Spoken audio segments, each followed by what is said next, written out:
अथैकोनविंशोऽध्यायः।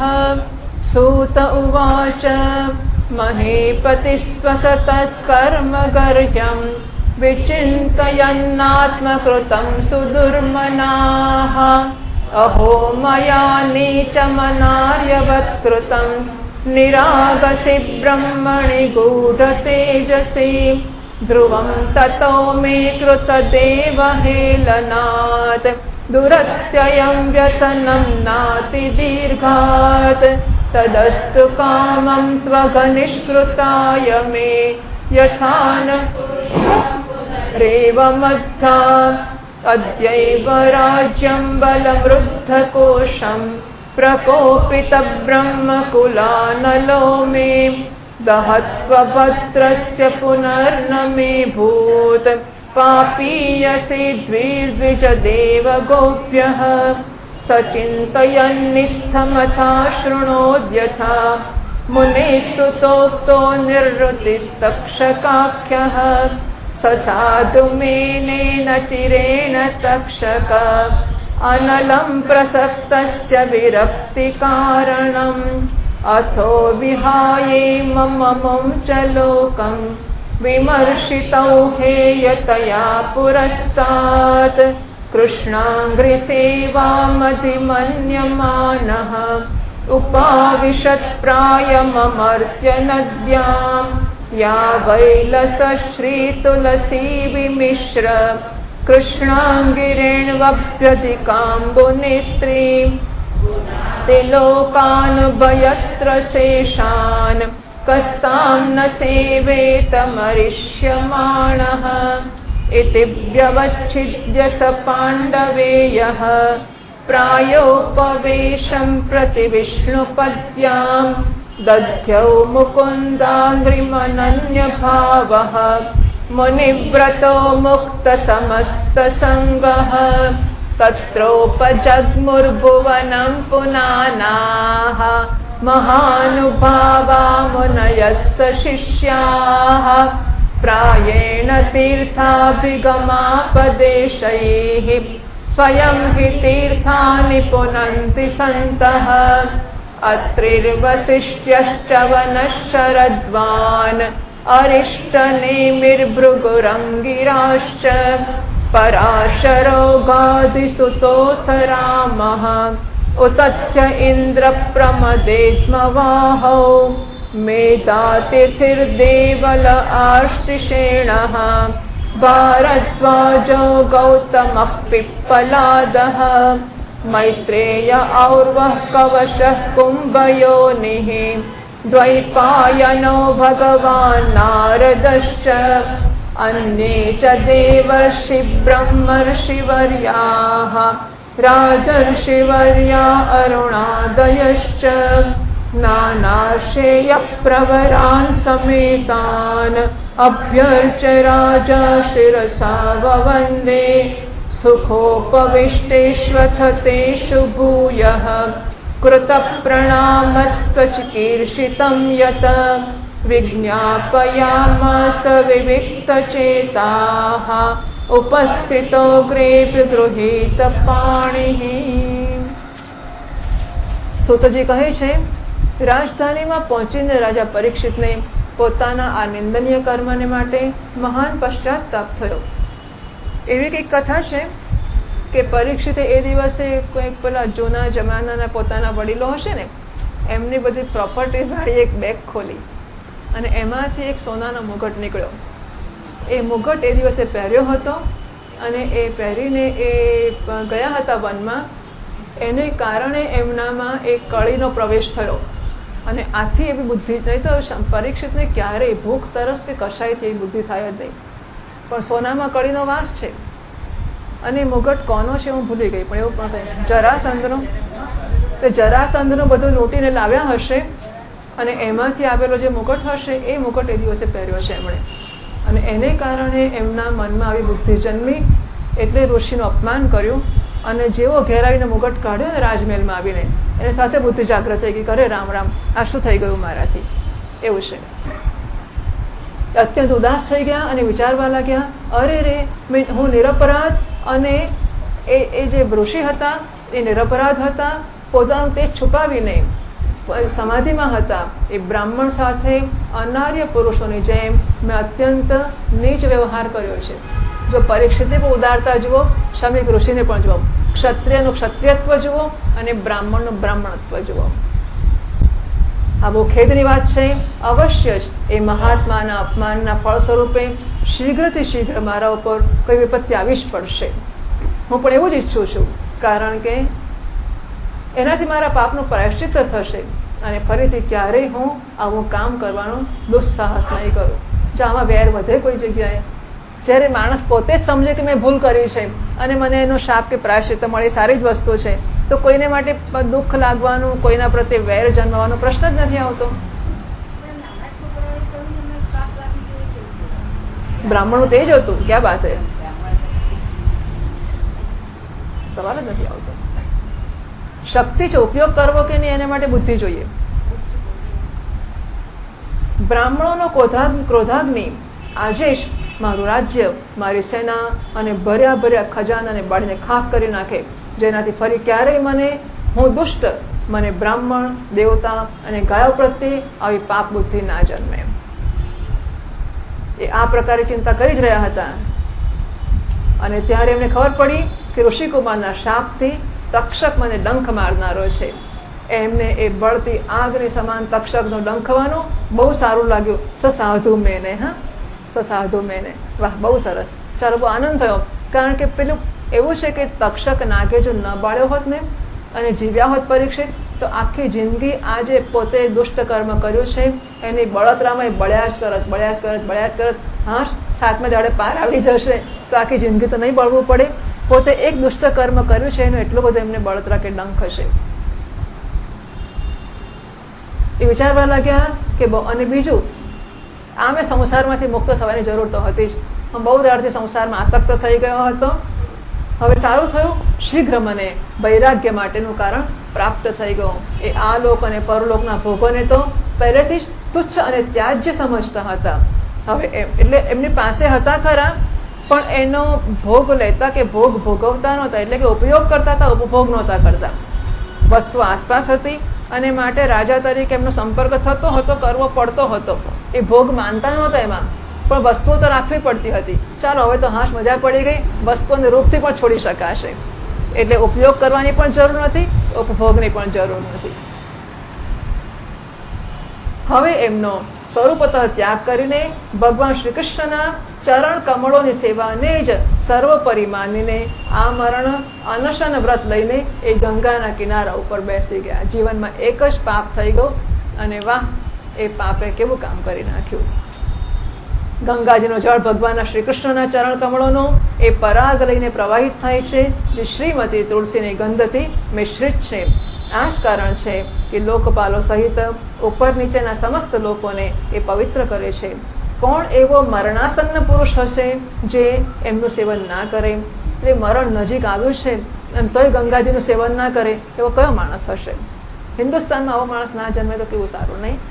હિન્દુસ્તાનમાં દરેક મરણાસન્ન પુરુષને ધ્યાનમાં આવી જાય કે હવે જવાનો વખત છે જ, તો આપણે પ્રેમથી જઈને ગંગા કિનારે બેસી જઈએ અને અનશન વ્રત કરીએ. હવે જવાનું જ છે તો દવાખાનામાં જઈને મરવું એના કરતા ગંગા કિનારે જઈને મરવું શું ખોટું છે? આ પ્રકારે ગંગાજીના કિનારા ઉપર આમ તો અમે તો જઈએ, પણ ખબર નથી પડતી કે ક્યારે આવશે પાછું, કારણ કે ઘરડા થઈ એટલે મરી જાય એવો નિયમ નથી હોતો. તો કરવું શું? આવું બધું લોકોની ચિંતાઓ હોઈ શકે છે. આ પ્રકારે ગંગાજીના કિનારા ઉપર આ મરણ અનશનનો નિશ્ચય કરીને એમણે સમસ્ત આસક્તિઓનો પરિત્યાગ કર્યો અને મુનિઓના વ્રતનો સ્વીકાર કરીને અનન્ય ભાવથી શ્રી કૃષ્ણના ચરણ કમળોનું ધ્યાન કરવા લાગ્યા. એ સમયે ત્રિલોકીને પવિત્ર કરનાર મોટા મોટા મહાનુભાવ ઋષિ મુનિઓ પોતપોતાના શિષ્યોની સાથે ત્યાં પધાર્યા. સંતજનો પ્રાયઃ તીર્થયાત્રાના બહાને સ્વયં એ તીર્થ સ્થાનોને પવિત્ર કરે છે. આગળ 2-3 વાર આવી ગયા વસ્તુ, તીર્થી કુર્વંતી તીર્થાની. એ સમયે ત્યાં અત્રિ, વસિષ્ઠ, ચ્યવન, શરદ્વાન, અરિષ્ટનેમિ, ભૃગુ, અંગિરા, પરાશર, વિશ્વામિત્ર, પરશુરામ, ઉત્તથ્ય, ઇન્દ્ર, પ્રમદ, ઇદ્મવાહ, મેધાતિથિ, દેવલ, આષ્ટિશેણ, ભારદ્વાજ, ગૌતમ, પિપ્પલાદ, મૈત્રેય, ઔર્વ, કવશ, અગસ્ત્ય, ભગવાન વ્યાસ, નારદ અને એમના સિવાય બીજા પણ કેટલાય શ્રેષ્ઠ દેવર્ષિ, બ્રહ્મર્ષિ અને અરુણાદિ રાજર્ષિ વર્યોનું શુભાગમન થયું. એક તો આ બધા નામોના ઉચ્ચારો અને પઠનનો પણ પુણ્ય માનવામાં આવ્યું છે, એટલા માટે વંશનું વર્ણન બૃહદારણ્યક વગેરેમાં છે. સાથે સાથે નામ પાડવા હોય તો પિટ્ટુ ને મિન્ટુ ને ચિંટુ પાડવાને બદલે આ બધા નામો પણ છે એ નોંધી રાખવા ક ખ ગ પ્રમાણે. તો નામ પાડવાનો વારો આવે તો આ બધા ઋષિઓના નામમાં તો કંઈ પસંદ કરી શકાય. આ પ્રકારે વિભિન્ન ગોત્રોના મુખ્ય મુખ્ય ઋષિઓને એકત્ર જોઈને રાજાએ બધાનો યથાયોગ્ય સત્કાર કર્યો અને બધાના ચરણો પર મસ્તક રાખીને વંદના કરી. જ્યારે બધા લોકો આરામથી પોતપોતાના આસનો પર બેસી ગયા ત્યારે મહારાજ પરીક્ષિત એમને ફરીથી પ્રણામ કર્યા અને એમની સામે ઉભા થઈને શુદ્ધ હૃદયથી અંજલિ બાંધીને એટલે કે હાથ જોડીને એ જે કંઈ કરવા ઈચ્છતા હતા એ સંભળાવવા લાગ્યા. હવે રાજા પરીક્ષિતની સામે બધા મહાત્મા આવી ગયા ગંગા કિનારે, ત્યારે રાજા પોતાના મનમાં શું છે એ એમની સામે કહી રહ્યા છે.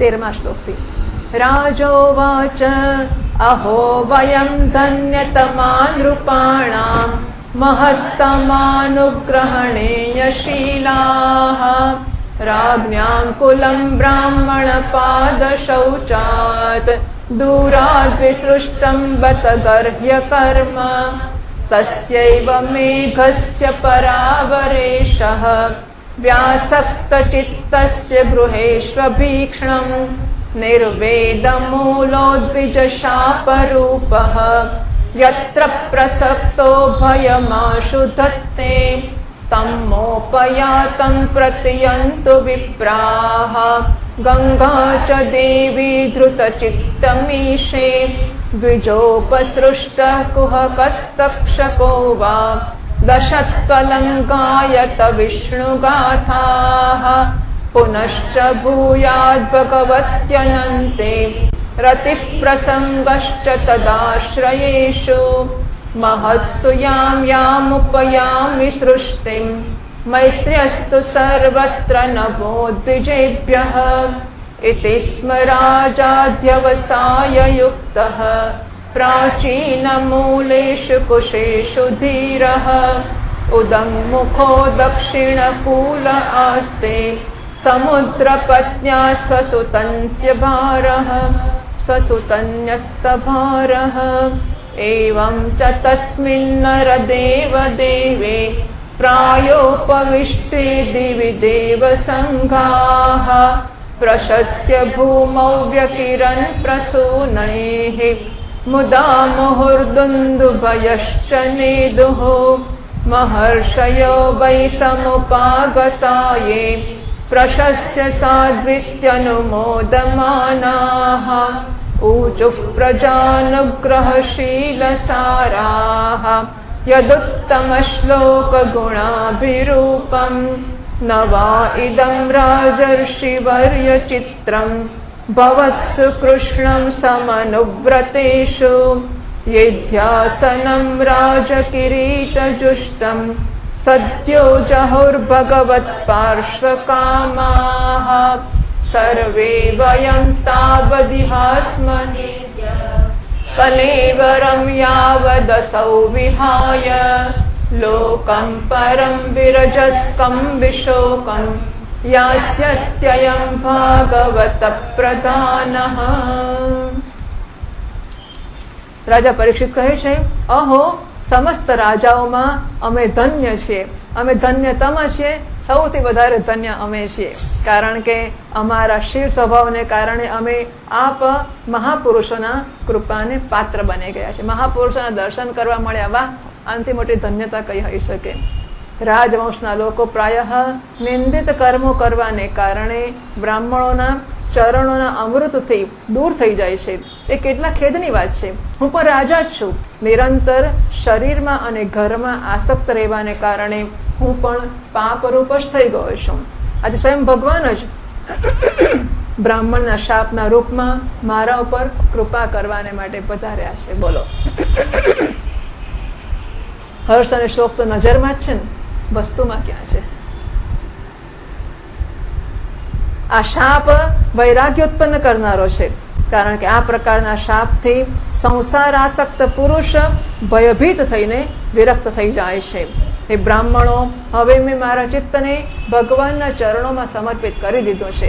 આપ લોકો અને મા ગંગાજી શરણાગત સમજીને મારા ઉપર અનુગ્રહ કરો. બ્રાહ્મણ કુમારના શાપથી પ્રેરિત બીજો કોઈ કપટથી તક્ષકનું રૂપ ધારણ કરીને મને ડંખી લે અથવા સ્વયં તક્ષક આવી ડંખી લે એની મને જરા પણ પરવા નથી. આપ લોકો કૃપા કરીને ભગવાનની રસમય લીલાઓનું ગાયન કરો. હું આપ બ્રાહ્મણોના ચરણોમાં પ્રણામ કરીને ફરીથી આ જ પ્રાર્થના કરું છું કે મને કર્મવશાત ચાહે જે યોનિમાં જન્મ લેવો પડે, ભગવાન શ્રી કૃષ્ણના ચરણોમાં મારો અનુરાગ થાઓ, એમના ચરણાશ્રિત મહાત્માઓ પ્રત્યે મને વિશેષ પ્રીતિ થાઓ અને જગતના સમસ્ત પ્રાણીઓ પ્રત્યે મારી એક સમાન જ મૈત્રી રહો. એવા આશીર્વાદ આપ મને આપો. મહારાજ પરીક્ષિત પરમ ધીર હતા. તે આવો દૃઢ નિશ્ચય કરીને ગંગાજીના દક્ષિણ કિનારા ઉપર પૂર્વાગ્ર કુશોના આસન ઉપર ઉત્તર મુખ થઈને બેસી ગયા. રાજકાજનો ભાર તો પહેલેથી જ એમણે પોતાના પુત્ર જનમે જઈને સોંપ્યો હતો. પૃથ્વીના એક જ છત્ર સમ્રાટ પરીક્ષિત જયારે આ પ્રકારે આમરણ અનશનનો નિશ્ચય કરીને બેસી ગયા ત્યારે આકાશમાં સ્થિત દેવતા લોકો બહુ આનંદથી એમની પ્રશંસા કરતા ત્યાં પૃથ્વી ઉપર પુષ્પોની વર્ષા કરવા લાગ્યા. એમણે નગારા વારંવાર વગાડવા માંડ્યા. બધા ઉપસ્થિત મહર્ષિઓએ પરીક્ષિતના નિશ્ચયની પ્રશંસા કરી અને સાધુ સાધુ કહીને એમનું અનુમોદન કર્યું. ઋષિ લોકો સ્વભાવથી લોકો ઉપર અનુગ્રહની વર્ષા કરતા રહેતા હોય છે. એટલું જ નહીં, એમની બધી શક્તિ લોકો ઉપર કૃપા કરવાને માટે જ હોય છે. મહાત્માઓની શક્તિનો એક જ ઉપયોગ છે, લોકો ઉપર કૃપા કરવી. સો યુનિવર્સલ પબ્લિક પ્રોપર્ટી. હા, મહાત્માઓ છે એ સાર્વજનિક સંપત્તિ છે અને પરમાત્મા થવાની ચાવી છે ને એ મહાત્મામાં થઈને પસાર થાય છે. જીવાત્માને પરમાત્મા થવું હોય તો એમ સીધે સીધું ના થઈ જવાય. પહેલા મહાત્મા થવું પડે, પછી પરમાત્મા થવાય. એટલે મહાત્મા થવાને માટે આ જે ઉપાધિ એટલે મમ જેને કહે છે તો જાણે પ્રશ્ન જ નથી આવતો, પણ જેને અહમ કહે છે એને પણ સાર્વજનિક સંપત્તિ બનાવી દેવી પડે અને મહાત્મા તરીકે આની સ્વિચ ઓન અને ઓફ કરવાની સત્તા લોકોના હાથમાં આવી જાય કે જેને જે ઉપયોગ કરવો હોય તે કરે. એમ જયારે શરીરના પ્રત્યે, કારણ કે આસક્તિ જો વિવેકથી થઈ શકે તો ઉત્તમ વસ્તુ છે, સવાલ જ નથી. અહમ બુદ્ધિનો યુષ્મદ અસ્મદ પ્રત્યય ગોચર્યો હો, વિષય વિષયનો હો, તમઃ પ્રકાશ વિરુદ્ધ સ્વભાવ્યો હો, એમ કરતા કરતા જો વિવેક થઈ જતો હોય અને અસ્મદ પ્રત્યયમાં અહમ બુદ્ધિ થઈ જતી હોય તો જાણે સવાલ નથી. પણ ખાસા અંશે અઘરું જણાતું હોય છે અને એવું થતું હોય તોય પછી મહાત્મા બનવામાં સંકોચ શા માટે હોય? ધારો કે શરીરમાંથી અહમ બુદ્ધિ ચાલી જ ગઈ હોય અને પરમાત્મા સાથે ઐક્ય પ્રાપ્ત થયું હોય તો પ્રશ્ન જ નથી, તો આ શરીર લોકો માટે છે જ છે. એટલે જ્ઞાન થઈ ગયું હોય તોય વાંધો નથી અને ના થયું હોય તો સાધન તરીકે પણ જીવાત્માએ મહાત્મા થવાને માટેનો પોતાની ઉપાધિને જેટલું શક્ય હોય એટલે આપણી મર્યાદા જોઈને, એવું પણ નથી કે પછી એટલા ખેંચીએ કે તૂટી પડીએ. ધીમે ધીમે મર્યાદાનો વિસ્તાર કરતા જઈએ અને એટલી મર્યાદામાં લોકોને ઉપલબ્ધ, લોકોને એટલે વોટેવર આપણી પસંદગી પ્રમાણે. સાધકને માટે આ બધી બહુ છોટો નથી હોતી, કારણ કે એમ કરવામાં સાધના રહી જશે. જનકૃપા નૈશ્વર્યમ ઉત્સૃજ્યતામ. પણ આવી પડે ત્યારે છટકી જવું કે અંચય કરવી, કમસે કમ એટલું તો એ નાશ કરે એવું જરૂર કરી શકાય.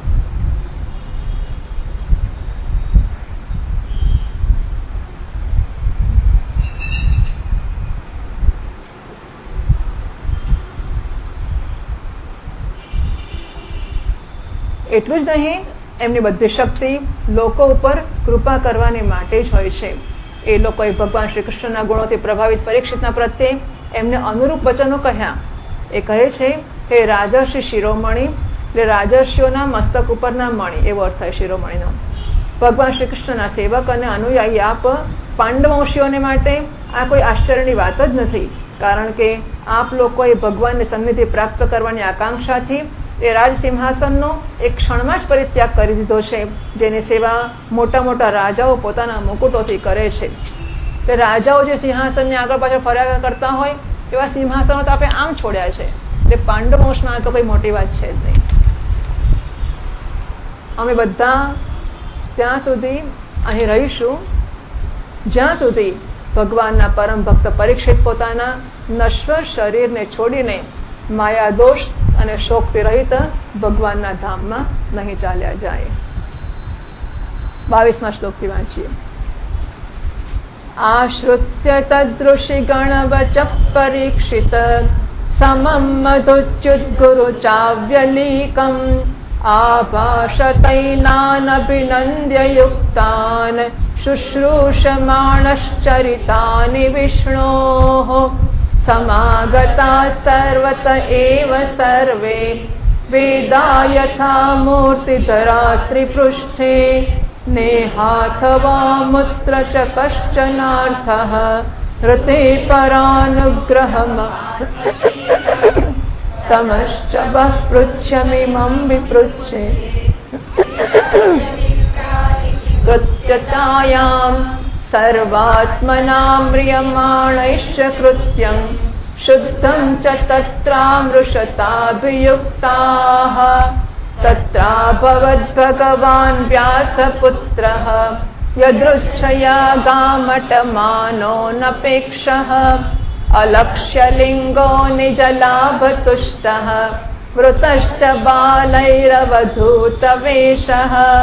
त्वं द्यश्च वर्षं सुकुमारपाद करोरुबाह्वं सकपोलगात्रम् चार्वायताक्षोन्नसतुल्यकर्णम् सुब्रुवाननं कम्बुसुजातकण्ठम् निगूढजत्रुं पृथुतुङ्गवक्षसम् आवर्तनाबिम्बलिवल्गूदरं च दिगम्बरं वक्त्रविकीर्णकेशं प्रलम्बबाहुं स्वमरोत्तमाभम् श्यामं सदापि च वयोङ्गलक्ष्म्या स्त्रीणां मनोज्ञं रुचिरस्मितेन प्रत्युत्थितास्ते मुनयस्वासनेभ्यः तल्लक्षणज्ञा अपि गूढवर्चसम् स विष्णुरातोतिथय आगताय तस्मै सपर्यां शिरसा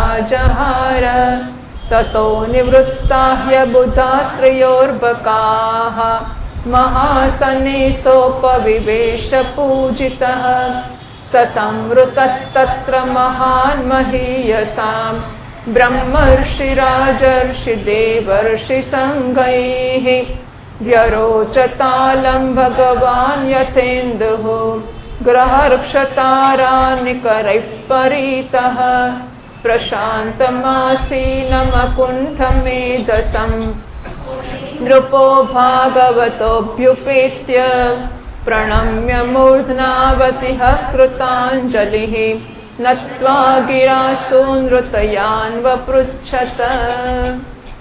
ઋષિઓના વચન બહુ મધુર, ગંભીર, સત્ય અને સમતાથી યુક્ત હતા.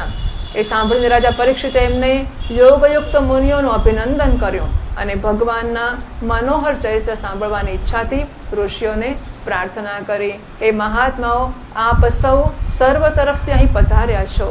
આપ સત્યલોકમાં રહેનારા મૂર્તિમાન વેદો સમાન છો. આપ લોકો બીજા ઉપર અનુગ્રહ કરવા સિવાય, જે આપનો સહજ સ્વભાવ જ છે, આ લોક અથવા પરલોકમાં આપનો કોઈ સ્વાર્થ છે જ નહીં. હે વિપ્રવરો, આપ લોકો પર પૂર્ણ વિશ્વાસ કરીને મેં મારા કર્તવ્યના સંબંધમાં હું આપને યોગ્ય પ્રશ્ન પૂછું છું. આપ સૌ વિદ્વાનો પરસ્પર વિચાર કરીને મને કહો કે સૌને માટે સર્વ અવસ્થાઓમાં અને વિશેષ કરીને થોડા સમયમાં મરનારા પુરુષોને માટે અંતઃકરણ અને શરીરથી કરવા યોગ્ય વિશુદ્ધ કર્મ કયું છે? આ પ્રશ્ન છે. પહેલો અધ્યાય છે ને પ્રશ્નનો અધ્યાય છે. તો આ અધ્યાયમાં, કારણ કે પછી એના જવાબમાં આખું ભાગવત થશે, એટલે પરીક્ષિતજી પ્રશ્ન જે પૂછે છે એનો ઉત્તર આપવા માટે પછી કથા ચાલશે. પ્રશ્ન એનો આ છે કે બધા માણસો સર્વાત્મના ઇતિ કૃત્યતાયામ તત શવ પૃચ્છમિમં વિપૃચ્છે વિશ્રભ્ય વિપ્રાહ ઇતિ કૃત્યતાયામ. બસ આટલું જ. એટલે બધાને માટે બધી અવસ્થાઓમાં એક પ્રશ્ન. અને બીજું, મ્રિયમાણેશ સર્વાત્મના કૃત્યમ, જે નજીકના સમયમાં મરનારો છે એને માટે અંતઃકરણ અને શરીરથી કરવા યોગ્ય વિશુદ્ધ કર્મ કયું છે? નીચે લખે છે, આ જગ્યાએ રાજાએ બ્રાહ્મણોને બે પ્રશ્નો કર્યા છે. પહેલો પ્રશ્ન એ છે કે જીવે સદા સર્વદા શું કરવું જોઈએ, એક. અને બીજું એ થોડા સમયમાં જે મરનારો છે એનું શું કર્તવ્ય છે? આ 2 જ પ્રશ્ન એમણે સુખદેવજીને પણ કર્યા તથા ક્રમશઃ આ 2 પ્રશ્નના ઉત્તર દ્વિતીય સ્કંદથી લઈને દ્વાદશ સ્કંદ પર્યંત સુખદેવજી મહારાજ આપે છે. એટલે પહેલો સ્કંદ છે એ પ્રશ્નનો સ્કંદ છે. બીજા સ્કંદથી માંડીને સુખદેવજી મહારાજ એના ઉત્તરો 2 પ્રશ્નના ઉત્તર બધા સમયે શું કરવું જોઈએ અને જેનું મૃત્યુ નજીક આવ્યું છે એને શું કરવું જોઈએ. અહીં હવે સુખદેવજી મહારાજ પ્રગટ થાય છે.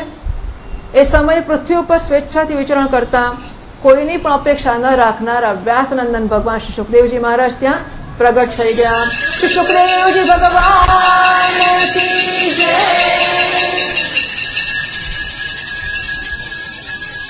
એ વર્ણસ્થ આશ્રમના બાહ્ય ચિહ્નોથી રહિત અને આત્માનુભૂતિમાં સંતુષ્ટ હતા. બાળકો અને સ્ત્રીઓએ એમને ઘેરી રાખ્યા હતા. એમનો વેશ અવધૂતનો હતો. તેમના જન્મની કથા એ કહેવામાં આવતી હોય છે કે કૌશિક સંહિતામાં એ કથા છે કે શિવજી ગૌરીને ભાગવત સંભળાવતા હતા અને એ વખતે કંઈક પોપટનું શુકનું મૃત ઈંડું ત્યાં પડ્યું હતું. હવે એ પણ સાંભળતું હતું અને નિયમ એવો છે કે કથા કરનાર કે ગુરુજી હોય એની રજા વગર કોઈએ સાંભળાય નહીં. ત્યાં તો સાંભળતું હતું એની જાતે. અને પાર્વતી કંઈ ગૌરી વચ્ચે કથા સાંભળતા એમને હોંકારો દેતા હતા. એમ કરતા કરતા ગૌરીને જરાક ઝોકું આવી ગયું અને એ વખતે જો એ હોંકારો ના દે તો કથા બંધ થઈ જાય. એટલે પેલું ઈંડું ફૂટ્યું અને જે શુક હતું એને હોંકારો ભણવા મળ્યો. પછી કેટલા વખતે મહારાજ જાગ્યા અને જોયું તમે માતાજી તો કશું સાંભળતા નથી તો શું થયું, તો કોણે આ કર્યું? એટલે પછી કે સુખદેવજીને મારવા માટે એ દીક્ષા લીધા વગર શ્રવણ કર્યું હતું એટલે ક્રોધ થયો અને ત્રિશૂળ લઈને મારવા નીકળ્યા. ત્યારે વ્યાસજીના પત્ની અરણી દેવીના ગર્ભમાં આ પોપટ જે શુક બચ્ચું છે એ અરણી દેવીના ગર્ભમાં જઈને સંતાઈ ગયું. વ્યાસજીના પત્ની અરણી દેવી ત્યાં એમણે ગર્ભમાં 12 વર્ષ રહ્યા. બહાર આવ્યા નહીં. અંદર ભગવાનના દર્શન થયા અને પછી કહે છે કે અંદરથી વેદોનો ધ્વનિ સંભળાવા માંડ્યો. એટલે વેદવ્યાસી પ્રાર્થના કરે છે કે બેટા તું બહાર આવ.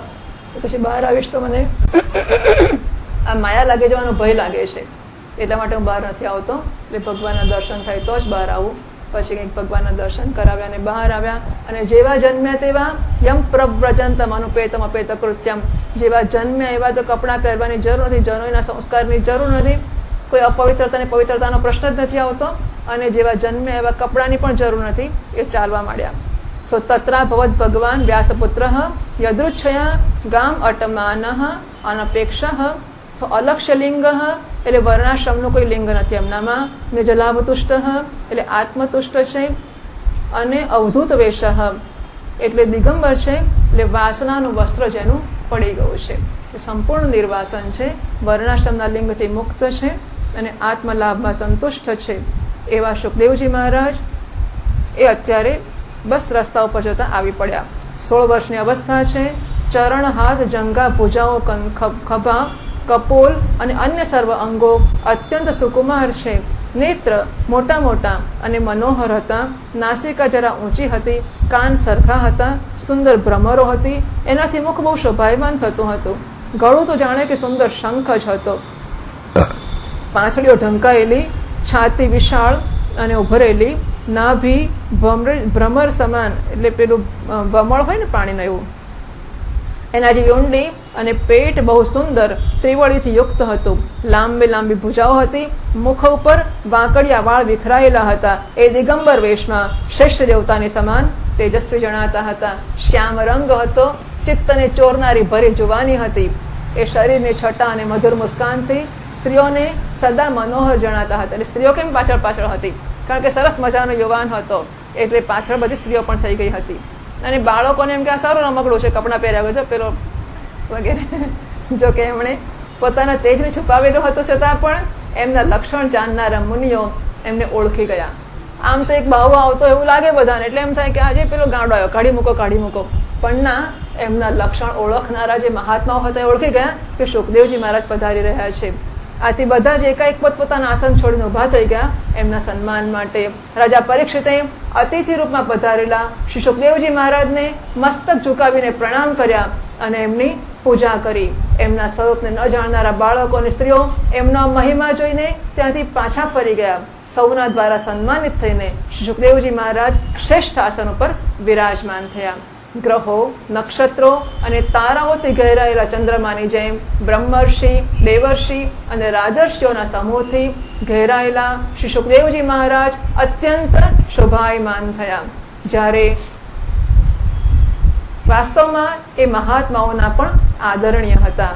જ્યારે પ્રખર બુદ્ધિવાળા શ્રી સુખદેવજી મહારાજ શાંત ભાવથી બેસી ગયા ત્યારે ભગવાનના પરમ ભક્ત પરીક્ષિતે એમની સમીપ આવીને એમના ચરણો પર મસ્તક રાખીને પ્રણામ કર્યા. પછી ઉભા થયા, હાથ જોડીને નમસ્કાર કર્યા અને પછી બહુ મધુર વાણીથી શ્રી સુખદેવજી મહારાજને પૂછવા લાગ્યા.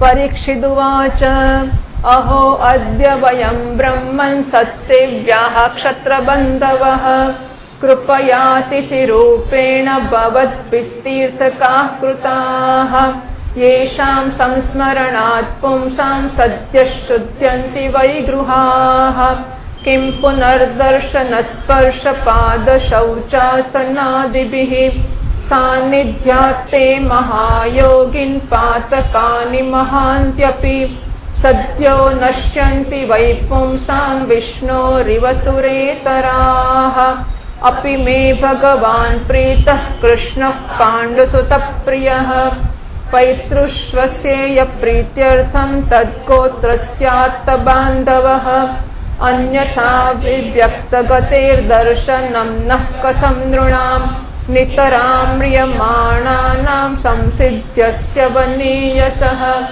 अतः पृच्छामि संसिद्धिं योगिनां परमं गुरुं पुरुषस्येह यत्कार्यं म्रियमाणस्य सर्वथा यच्छ्रोतव्यमथो जप्यं यत्कर्तव्यं नृभिः प्रभो स्मर्तव्यं भजनीयं वा ब्रूहि यद्वा विपर्ययम् नूनं भगवतो ब्रह्मन् गृहेषु गृहमेधिनां न लक्ष्यते ह्यवस्थानमपि गोदोहनं क्वचित्.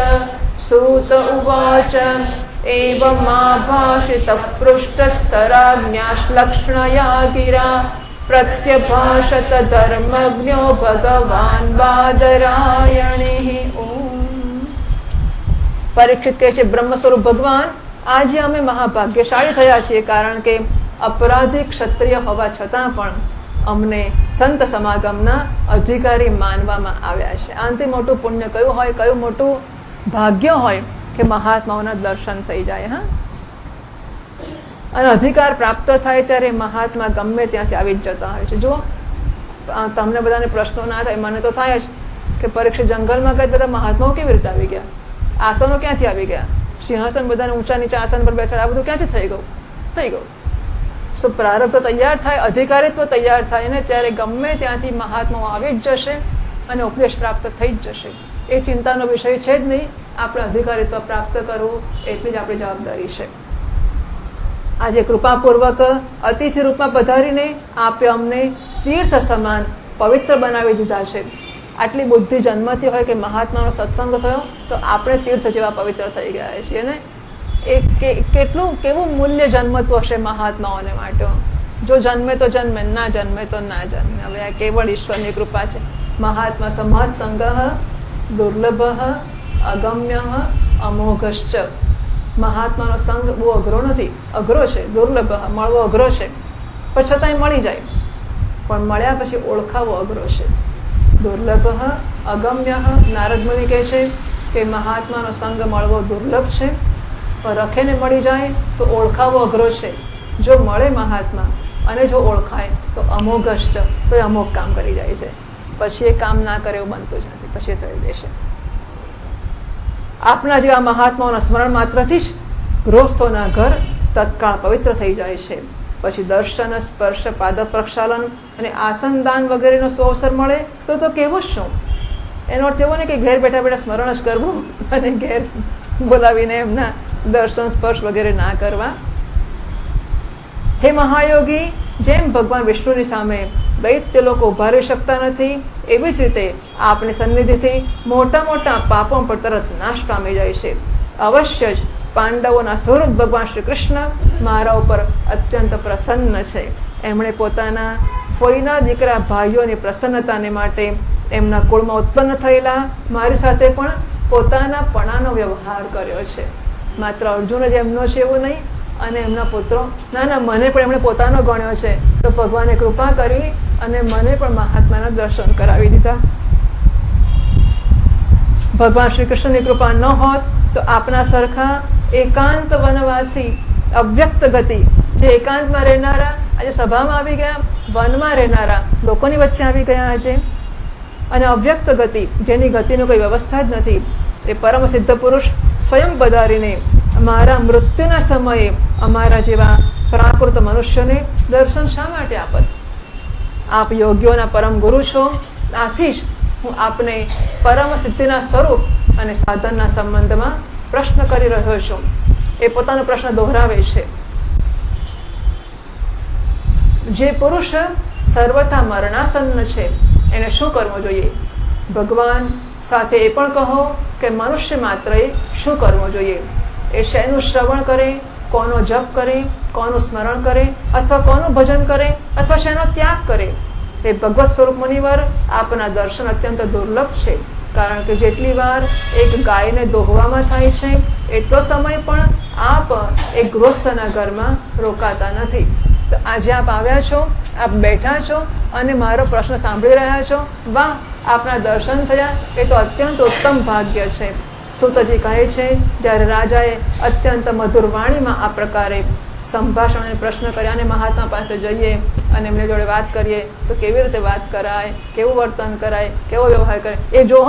એ જો મહારાજ આજે પૂછું છું, કાલે તમને વખત નહીં મળે, મને આપો જવાબ આપી દો, બાકી કાલે પછી મારથી અવાશે બવાશે નહીં. જરા જોજો ભાગવતના 18,000 શ્લોકમાં કોઈ જગ્યાએ આવી વાત આવે છે ખરી? એ જરા વાત કરે બહાર આવી જજો, મને ટાઈમ નથી. પેલા મારી વાત સાંભળી લો.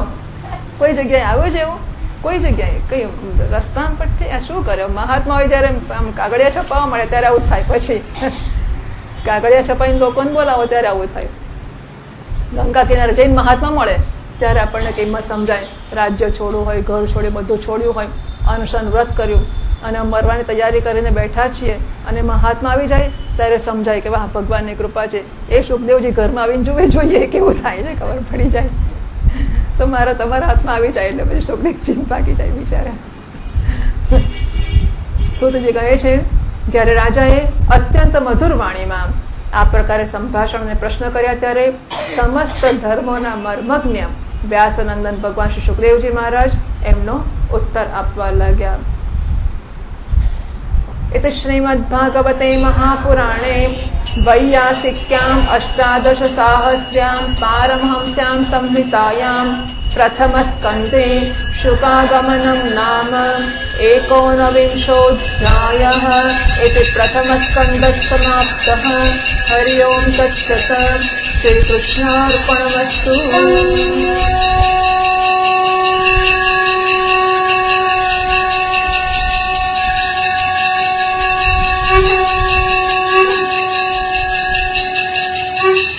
श्री कृष्णचंद्र भगवान की जय. श्री गोवर्धन नाथ की जय. श्री सुखदेव जी महाराज की जय. श्री परीक्षित महाराज की जय. श्रीमद्भागवत भगवान की जय. श्री सद्गुरुनाथ महाराज की जय. नमः पार्वती पतये.